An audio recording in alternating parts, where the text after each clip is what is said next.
اللہ الرحمن الرحیم۔ سیدنا حضرت ابو ہریرہ رضی اللہ تعالیٰ عنہ سے روایت ہے کہ آج کا یہ درس حدیث ہے۔ نبی کریم صلی اللہ علیہ وآلہ وسلم نے ارشاد فرمایا، من سرہ ان یجد حلاوۃ الایمان فلیحب المرء لا یحبہ الا للہ۔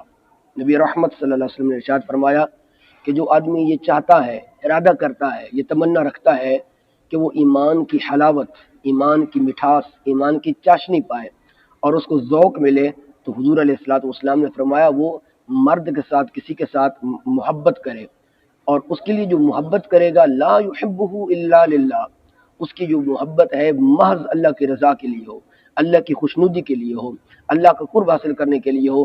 فرمایا جب بندہ کسی بندے سے اللہ کی رضا کے لیے محبت کرتا ہے تو اللہ رب العالمین اس بندے کو ایمان کی حلاوت، ایمان کی مٹھاس عطا فرماتا ہے۔ اسی طرح بیت میں اندر آتا ہے کہ جس کے ساتھ تمہیں محبت ہے اس کے ساتھ اظہار کر دو تاکہ اس کو معلوم ہو جائے کہ یہ آدمی مجھ سے محبت کرتا ہے۔ تو ایمان کی جو حلاوت ہوتی ہے وہ اللہ کی رضا کے لیے کسی سے محبت کرنے سے حاصل ہوتی ہے۔